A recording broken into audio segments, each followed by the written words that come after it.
ఈరోజు ఆగస్టు 6 అంటేనే ఒక ప్రత్యేక దినం. తెలంగాణలో ఇరువురు మహనీయులు, తెలంగాణ పితామహుడుగా పేరుగాంచిన ప్రొఫెసర్ కొత్తపల్లి జయశంకర్ గారి జయంతి, ప్రజాయుద్ధ నౌక తెలంగాణ ఉద్యమ వ్యాప్తి ఆటపాటల ద్వారా అలలలా ఆడించిన మహనీయుడు గద్దర్ గారి వర్ధంతి. 2 కార్యక్రమాలు నిర్వహిస్తున్న మిత్రులు రాజారాం ప్రకాష్ సార్ గారు, అట్లాగే గురుతుల్యులు మిత్రులు నాయకంటి నరసింహశర్మ గారు, సామాజికవేత్త గంధం నాగరాజు గారు, లెక్చరర్ సురేష్ గారు, విశ్రాంత ఇంజనీర్ శ్రీనివాసులు శెట్టి గారు, బాలమయ్య, శివశంకర్, కురుమయ్య గారు ఈ కార్యక్రమానికి ఇచ్చేసిన అందరికీ స్వాగతం పలుకుతూ, ముందుగా ప్రొఫెసర్ జయశంకర్ గల్లీ నుంచి ఢిల్లీ దాకా తెలంగాణ ఉద్యమాన్ని ఉనికిని పట్టుకొని తెలంగాణ సాధించడానికి 2 ఏళ్లు ముందుగా మరణించిన మహనీయుడు మన ప్రొఫెసర్ కొత్తపల్లి జయశంకర్ సార్ గారు.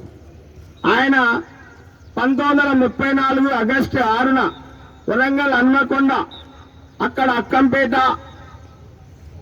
గ్రామంలో ఆత్మకూరు మండలంలో లక్ష్మీకాంతరావు మహాలక్ష్మి అనే విశ్వకర్మ పుణ్య దంపతులకు జన్మించాడు.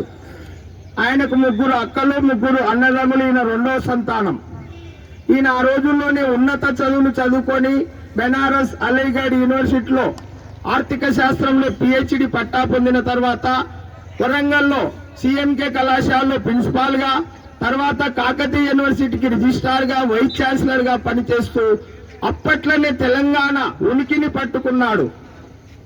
అప్పుడు 1952లో ఆంధ్ర తెలంగాణను కలిపినప్పుడే ప్రజల కమిషన్ కు ఇది తప్పు అని చెప్పి ఒక నివేదిక ఇచ్చిన మహనీయుడు.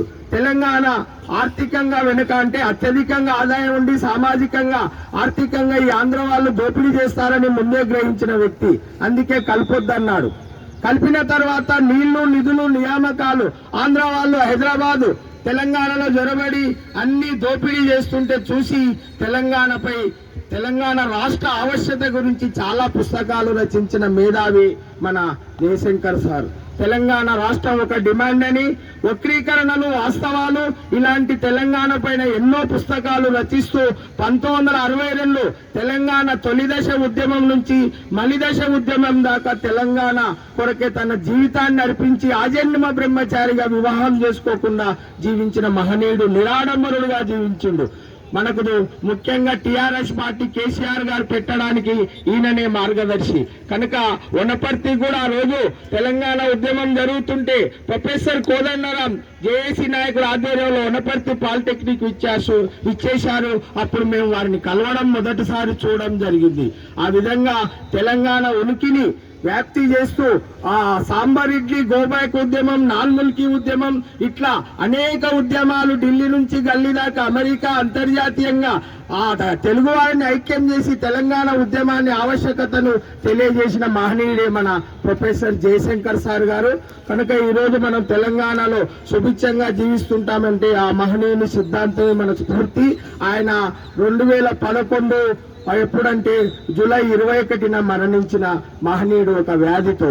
అలాగే మనం గద్దర్ అనగానే ఒక ప్రజాయుద్ధనగా తెలంగాణ ఐకాన్ సింబల్ గద్దర్. ఒక ధోతి, గొంగడి, గజ్జలు ఆయన ఎగురుతుంటే ప్రజల్లో ఉత్సాహం, ఉత్తేజం అంటే నిండుగా ఉంటుంది. అందరూ ముసలి వాళ్ళైనా ఎగురుతారు. అటువంటి గద్దర్ గారు జనవరి 31 మేడ్చల్లో జన్మించాడు.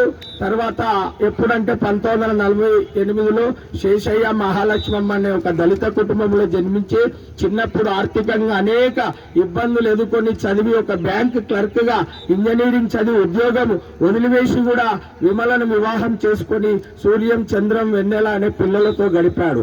ఆయన పాటలంటే గద్దర్ గురించి చెప్పాలంటే చాలా అంశాలు ఉన్నాయి. ఇంతకుముందు శర్మచారి చెప్పినట్టు పొడుస్తున్న పొద్దు మీద తెలంగాణ అట్లాంటి పాట, అమ్మ తెలంగాణ ఆకలి కేకల రాజ్యమా, ఈ పాటకు నంది అవార్డు వచ్చింది. ఒరే రిచ్చా సినిమాలో ఇట్లా అంటే నీ పాదం మీద పుట్టుమచ్చని చెల్లమ్మ అని ఆ పాటకు నంది అవార్డు వస్తూ తిరస్కరించిన మహనీయుడు. ఈ విధంగా ఎన్నో పాటలు.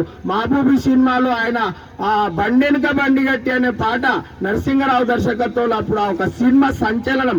అప్పటి నైజాం దౌర్జన్యాన్ని వ్యతిరేకించి అని నిజాం మీద బండెనుక బండి గట్టి అనే పాట చాలా ప్రసిద్ధమైనది. ఇట్లా అనేక పాటలు, వేల పాటలు రాశాడు ఆయన. చివరికి ఆ అనారోగ్యంతో ఎప్పుడంటే ఆగస్టు 6, 2023లో మరణించడం జరిగింది. ఆయన ఆగస్టు 6న మరణిస్తే ఆగస్టు 7న ఆయన అంత్యక్రియలు హైదరాబాద్లో కిలోమీటర్ల జనసంద్రము, చాలా వివిధ రాష్ట్రాల నాయకులు, ప్రజా సంఘాలు, గాయకులు అందరూ ఇచ్చేశారు. అటువంటి మహనీయుడు గద్దర్ను కూడా మేము కొల్లాపూర్లో చదువుకుంటున్నప్పుడు ఆయనను చూసినాను. ఉస్మానియాలో మర్రిచెన్నారెడ్డి నిషేధం ఎత్తివేసిన తర్వాత ఉస్మానియా ఆర్ట్స్ ఆ కళాశాల ఆడిటోరియంలో ఆయన పాటలను కూడా చూశాను. కనుక ఇరువురు మహనీయులను స్ఫూర్తిగా తీసుకొని తెలంగాణలో అన్యాయాలను, అక్రమాలను ఎదిరించి వారి త్యాగాలను స్ఫూర్తిగా తీసుకోవాలని తెలియజేస్తూ ముగిస్తున్నాను.